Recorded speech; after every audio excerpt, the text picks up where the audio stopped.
welcome to another gameplay review on the Virkayu gameplay channel. And in this one we have the disease known as full AD UDYR. Now, we recently talked about the Q Max Prowler's Claw tag. The problem with Season 13 is we have Ravenous Hydra. Now, Ravenous Hydra will be getting a much deserved nerf in the next patch, but that's still 7 to 10 days away in terms of effective realization until we will realize the impact of the Hydra nerfs. However, for now, I'm going to say that the nerfs are going to be small and this build is still going to be strong. So essentially what we have here is, if you hate ADCs, you know, on both teams, like you hate your ADC, you hate their ADC, then this is the game for you and this is the build for you, because you are a farming machine, you are a max HP tank shredding, everyone shredding machine, like 42% max HP on your awakened Q, and then obviously when your ADC is useless, feeding and forgettable, you can carry them, you can split push, you can do whatever the hell you want, and we're going to look at exactly how you can do that, but not compromising this AD build with tanky items. I'm talking Ravenous Hydra, Serylda's Grudge, Prowler's Claw, and using, as you would have seen, the Hail of Blades technology. And I will be implementing this onto my Zarda GG guide as your full AD Season 13 UDYR build, hopefully very, very soon. Of course, I have to go through 30 plus junglers, refine the builds, and put them out, so it's taking time, but make sure you're ready to go with the Zarda GG guides, and I'll just push them out as I start to input the item sets. But in terms of roots and pathing, all of that is already good to go.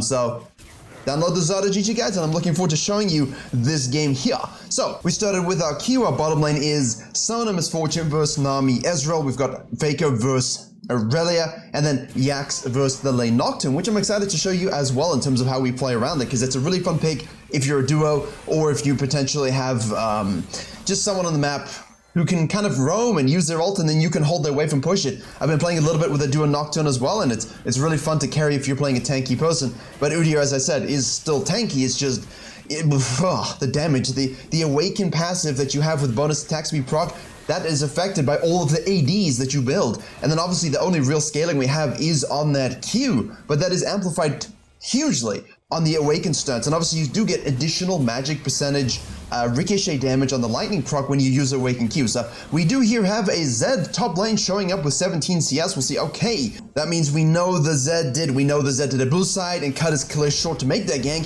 So we all immediately equal and opposite this. We see the Misfortune going after a bottom lane. Hopefully they can take care of business.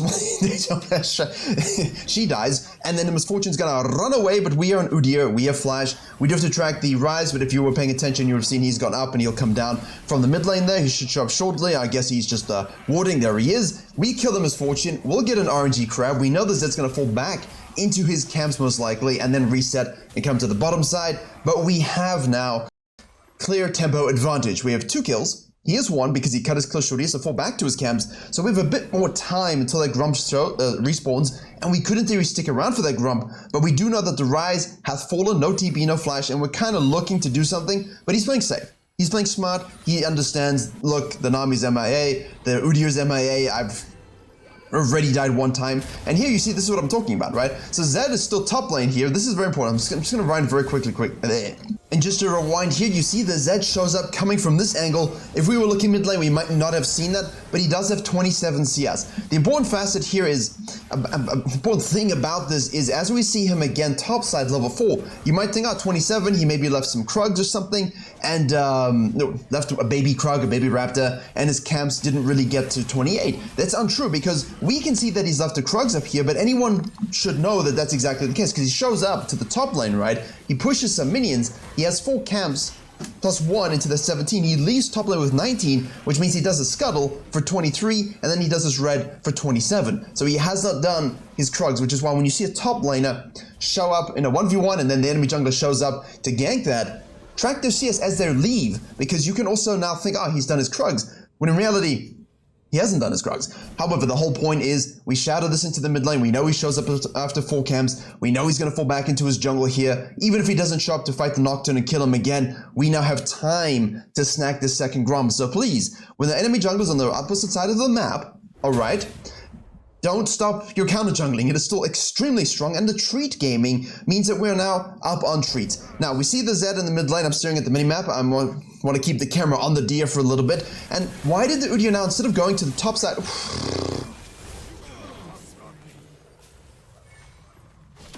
That's just serrated Dirk. Like, that's just serrated Dirk plus a longsword. And now we can push the wave out.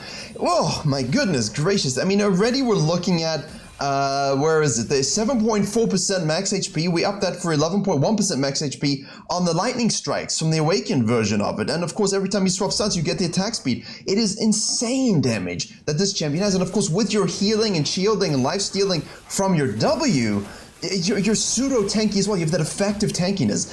Ooh, it's really strong if you understand you're not just gonna hello sir. It's really strong if you know you're not just gonna run in to a team fight and die. Now I'll get back to the power thing in a second as Zed shows up here. 31 CS will snack the dragon right under his nose. And that's why Zed is banned. And that's why people hate Zed. And of course, Zed jungle is very strong as well in the right hands. His win rate does not represent the remote power curve that he has. Right, that's a lot of fisting, a lot of fighting, a lot of aggression. Let's go back to full clearing. Now, while he does this, why did we not go topside after basing from that extended sequence and go down again? Because we know we stole this. We know the Zed was here. We know he's going to be delayed coming down for the tier 2s. We know he's going to try and do something here, so we cut immediately. Obviously, we see him here, and UDYR knows to cut and do something, but that should go through your mind as well. Now my head with tempo, if I go topside here and he shows bottom lane to my pushing bot lane, they could be perma-fisted and killed, and Zed, covers up his mistakes and his weaknesses from that early phase by killing my ADC. Now, in this particular case, we have here 1,600 gold, and we've now done the bottom side. We know Zed is going to be, in theory, going up here somewhere upside, but we don't really truly know where exactly the Zed's going to be. We have enough cash money to finish Prowler's Claw. 24 treats to the 25, so Zed has done his remote best to keep within touching distance, and he's only within one camp there, so that's pretty good. He shows up in the mid lane here. He does have his ulties going in on the Aurelia. She obviously has a damage reduction on her W, and she's quite strong already, and we force out the ult. She's going to go back onto the Rise, and that's thanks to our UDYR presence. She did the solo queue. She did the solo kill. We shouted potentially for another gank right after, forcing him to play Giga safe. We did do a little bit of that counter gank and kill the Zed and kill the Rise again. So we are affecting and snowballing that mid lane, which is important because bottom lane's not doing anything, and top lane is just basically anting at this stage. So he's down 600 gold, and we do have Awakened available, so we can go for the CC immune, even though we don't really need it. We'll have the bonus movement speed proc. We Prowler's Claw into the stun, and all you need is a Q. Yeah, honestly, I understand that he is effectively, this is why the diversity of this rework has been good. I was annoyed that we didn't truly have like a rework, we just got a stronger, more obnoxious version of what already was, which is what most people want to play the champion. But the champion before, which was just so diseased when it was strong, and now we kind of have the same thing, except it's even worse. My friends, it's even worse because he can just go into your RW max scaling full tank. You can throw in a demonics if you want, but you don't even need that. And it's a huge amount of damage, and he's really unkillable. And the CC immunity on the Awaken E allows him to have much better engage. Kite the camp out, you can still do that. 300 HP is the proc, 300 HP, pull it out. You should be able to get enough damage such that your pet can do the 2 tick-ticks, and then the camp will die. Now, they are increasing the leash radius on the Grump as well as the large Raptor, so you'll have more room to kite in that zone in the next patch. But as I'm saying about UDYR, you have that option, but then you also have the option of just farming and steamrolling them out faster than anybody else, and building now complete full AD, because the damage ratios on that Q, plus the effect of full AD on your attack speed, there's no words for it. It's such a varied and strong kit for solo carrying in Season 13.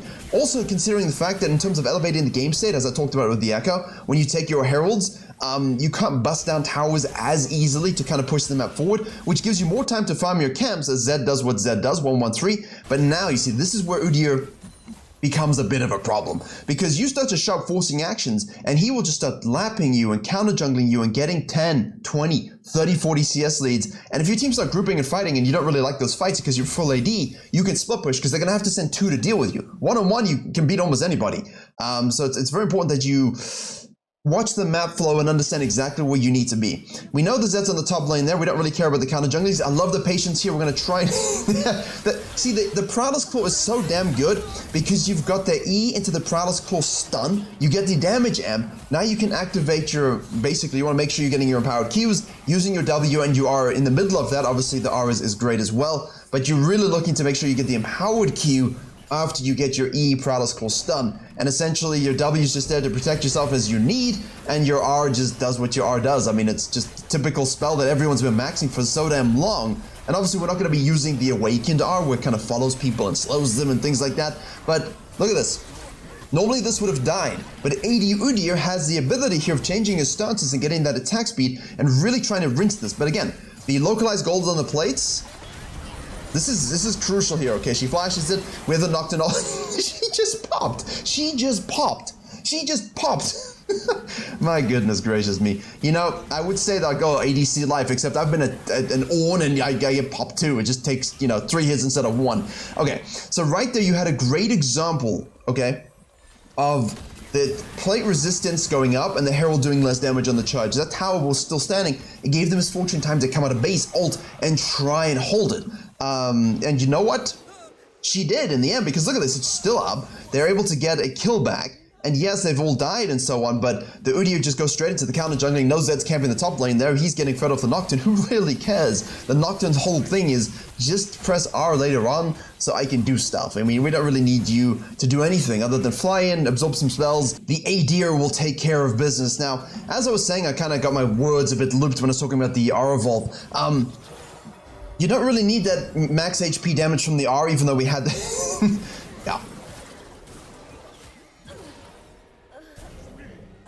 Accept your fate, it's more dignified. You know, we don't really need the additional 10% slow, we don't need the additional max HP damage, but it is there should you want to. But again, ideally, we want the enhanced, what will become like 42% max HP damage on the Awakened Q. Whew, nutty. Okay, so, we're 6-0-3. The enemy bot lane has given up because we've camped them and killed them. Now, this is where you think, oh, the game is GG, but it really isn't, because again, you're full AD, you're gonna be squishy. You're not gonna be some kind of unkillable tanky boss man. The whole goal is, you kind of are still, but if a team can kite you out and CC you enough without your CC immunity and the Awaken E, you know, you can die physically, unlike the other build where if you die, it's kind of weird, you know, you don't really know what to do with yourself. Okay, so we've done some counter jungling. We've looped back to our jungle camps. We were going to kill the Misfortune again, but we see 3 people in mid lane onto the Irelia. The Rise goes to the wrong direction. Irelia still kills the Sona. The Zed is repositioning with all the shadows he has in the world. We're going to make sure we Prowler's Claw stun the Rise, and our QR will do the business. Now we can chase down the Zed. We have E available here. We are slowed a little bit by his W. He repositions, but again, we're UDYR. We have low cooldowns on our spells. We're going to sprint up a little bit again. We don't quite have Awakened. He goes over the wall. Keep chasing, my friends. Keep chasing. Or we don't. This is remarkably disciplined, actually. We're just taking this and we're being disciplined because Jax is dead. So, you know, Rise is dead. We could actually go for this. Sona was dead. We could actually have gone for that, but maybe some restraint is a good idea sometimes. Yeah, it is. Let's go with yes. Good job. For once, we're not limit testing and throwing our lead pointlessly. Thumbs up. Okay. In the bank here, we have 3,626 gold. This is a great example of that extended sequences I'm going to talk about in a main channel video that should be out for most of you by the time you watch this. Basically, the Season 13 Ultimate Jungle Guide, where I kind of hone in on the 5 core principles that will be best for Season 13. Extended sequences, man, staying out longer than you anticipate in this meta, crucial, because you get to your bonus treats, you want to make sure you're snacking that as soon as possible, right? So you can get the next reset. You want to make sure that you're getting that down to 0 treats as soon as possible, especially ahead of the enemy jungler. And when you get a kill, push a tower, they show top, you counter jungle, you fall back to your camps, you see a fight, you rotate, you push them into their jungle, you take their stuff, you take your crab, you take your blue, you see that they're still over pushing here, and if you're extremely strong and fed, there's no real reason for you to go back. There is a break-even point, and we're pretty damn close to it. You don't have a 5v5 fight right now, but you can still afford to stay out because you just have such high base damage and tankiness. Nami's rotating, Misfortune's in the mid lane, Ezreal's not pushing in the bot lane, and this is where the game can kind of flux in either direction. Will my team use the lead on the map that I've created, or will they die like Irelia just does in the mid lane? Will my ADC use the lead I've created, or just be a useless split pusher who's never available for team fights and dies to the Zed 100 times? Excuse me, I hit the microphone. Will it be on me to create all the macro pressure, win the fights, win the skirmishes, and do everything? Yeah, it will. And you know what? When you're playing this kind of build here, ooh, the Ravenous Hydra is finito. And yes, you do have the Death's Dance, which again delays that damage coming in onto you. So it goes over time, gives you enough time to sustain it back up. But at the same time, the armor is great versus particular team comp. And if you want MR, You could justify more, to be honest with you, but I don't really think we need it against just the Rise. The Sun is going to be a little bit of an issue, and I know Jax has had some hybrid, you know, people are like, oh, he's hybrid, and Warwick is hybrid, but you're not really going to truly itemize a lot of MR just for those champions. Now, in this particular case, we can really easily kill someone. So here we go. We are CC immune. We're going to try and Prowler's Claw into the stun again. We actually don't need to this time. We can just afford to wait for him to try and move, but again, yeah. That's, you see, auto attacks. When you have a lot of AD, each auto attack hurts significantly more as well. It's the whole Kindred phenomenon of, do you want to attack 1,000 times a second with minimal damage on each auto, or do you want to attack 10 times a second with a lot of damage on each auto? And that's kind of like the Kindred philosophy, right? Like where on the spectrum do you want to land in terms of how it feels? And with AD UDYR, you get that principle as well. Now, we've taken the tier 2 on the mid lane here, and this is where UDYR starts to split push. Your team are not able to hold waves and towers themselves, so we just take over that responsibility. We'll catch a wave, push a wave, kill a split pusher, stack a Hydra a little bit. We're going to Prowler's Claw into the... Oh my... See, right there. You assassinated the Sona. Again, a Q is insane because you can Prowler's Claw, you get the damage amp, you get the form swap onto your attack speed, you get your Q, you get your Awaken Q, you have your R using, and you get the shield from your W to be able to sustain yourself up a little bit, but you are not enough tanky to survive 4 people just, you know, it's all over for you. Now, we are gonna, I think, give away here. The Dragon you kind of don't want to give away as UDYR. This is pretty nice. Healing and shielding power. We'll take that. Tenacity, we'll take that too. This is a loaded dragon if you like anything remotely melee or tanky into a ranged or mobile comp, which we have here now. The Nocturne has gone for Blade of the Ruined King, and he is, well, ruining the Jax's mental, I can tell you that much. The Jax probably thought, yes, this is a free win. And then Zed shows up and says, don't worry, UDYR, I'll take care of business on the top side, and then UDYR just kills everybody. Yo, that's not where you want to be. Nice TP, and now we can chase people down. Do we have a 3v1 here? We're going to CC immune ourselves to create some space. Do we want to go back in? Let's left click so we can make sure we get all the abilities as they are used with that shared cooldown. Here we go.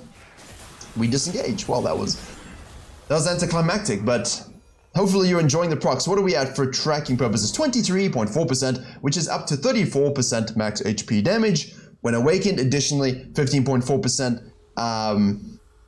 on that Ricochet Lightning Volibear pseudo effect.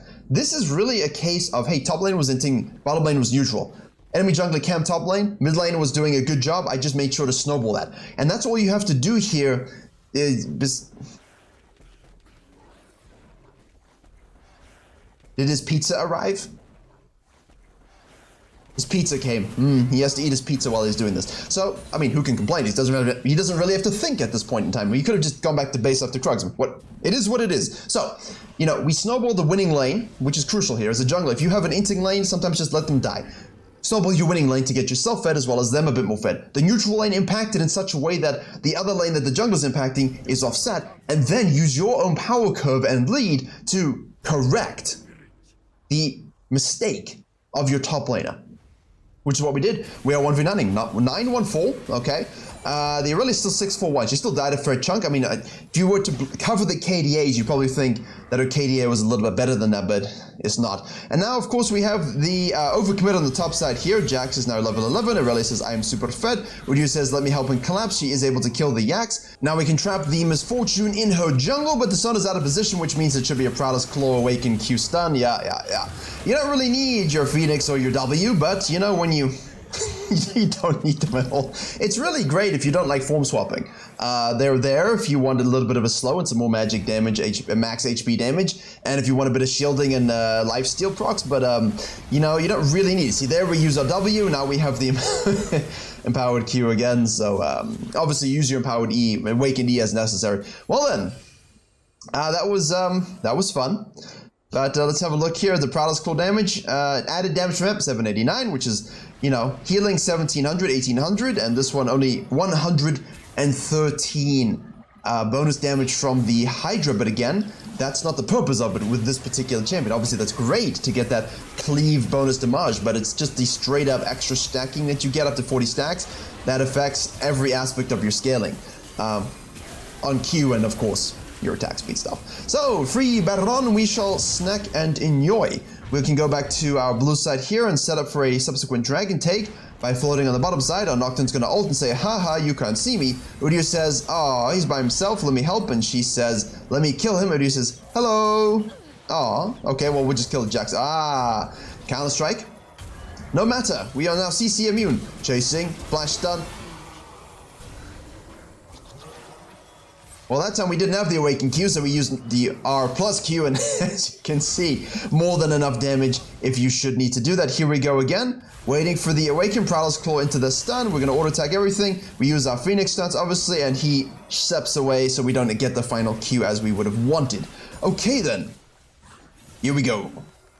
Back into the jungle, steer the stuff. Ezreal's now splitting on the top lane. 3-3-6. We have here the Aurelia pushing with the Nami. This game was different than the other one I originally wanted to go with. The one I originally wanted to go with had, she missed that one. See, this is the classic overcommit where UDYR says, listen, I actually have to go back to base here. What are you doing? Let me wait for you to die and then maybe I can do stuff. Which is kind of funny. I've done that too. You really want to go back to base, they die, and now you know, oh, wait a second, I could actually trap this. Here we go. Come on, Fnatic Brush. Yes. Yes. Prowler's Claw isn't active, unfortunately.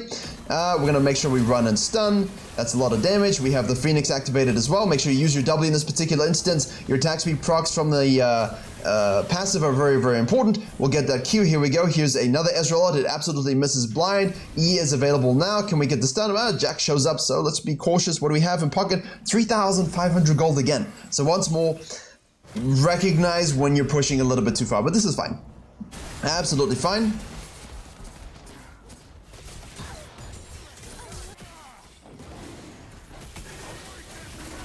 Poor ADCs. At least she has 10 kills. You know, Ezreal's just existing. So really, we're taking all the pressure off of our team by just killing everyone and pushing waves. And they can just do whatever they want. This is one of those few times where your team fights aren't of concern to you, and you're just looking to have fun and win the game at the same time. Whereas if you're more of a tanky UDYR and so on, you have to be with your team when they want a team fight. And maybe they get to have fun, but you just have to push and be there to peel. This allows you, the jungler, to enjoy yourself a little bit more. Now, we are goblin hoarding a bit, but again, doesn't matter. The Shroud's Grudge is nice into mobile teams. The slow proc is obviously very, very good. And against anyone building some armor like this, it will be good for you. We're level 16, Jax is now 13. That's quite a swap on the top lane. This show up here by the UDYR was nice. Shows you the importance of not always just ignoring a lane, but sometimes still showing up to help it out a little bit. Okay then. At a base, we have now finished the Shroud's Grudge. We've got the Winged Moonplate Pants. What are the... Winged Moonplate Pants, the trousers. That's right. We're not going into any sort of GA sort of a concept, but you could. You could go the Force of Nature here as well. We're just not even going to worry about the bottom lane. We get a Prowler's Claw into their whole team. This is a good example of how pseudo-tanky we can be with the Death Stance, the sustain, the W active, plus all of the magic damage and percentage damage you do on your Q plus your ultimate. That's a triple kill in the back line. And Zed obviously will be a difficult cookie to crack. We don't have Prowlers anymore. Could you chase him? You could. They forfeited. Well, I was excited to see the quadra, but there you go. 18-1-5. Final numbers for you. 1,000 bonus damage from the Ravenous Hydra. We have 4,000 added healing from the Death Stunts. Obviously, that the restoration is huge. And Prowler's Claw, 1,200 bonus damage from the Amp, which on an ISO target that has 1,500 HP, 2,000 HP, that adds up in terms of your full damage amount. But again, just allows you mostly to gap close. The damage amp is nice, but the gap close is what's truly juicy for UDYR to get onto targets. There you have it. Thank you very much for watching. Hopefully you enjoyed and learned something. A little bit of a fun game, but also something that shows you that, you know, while a champion can be tanky, if they have obscene ratios, you can build in damage, but you did see a few of the issues with that tankiness one time. One issue. So if you position correctly, it's only an issue one time. So don't, you know, run into a Lulu Jenna comp and be like, why did I die? Play it smart, play split push, 90 S per minute, 100,000% KP, Omega damage and healing. See you all in the next tutorial.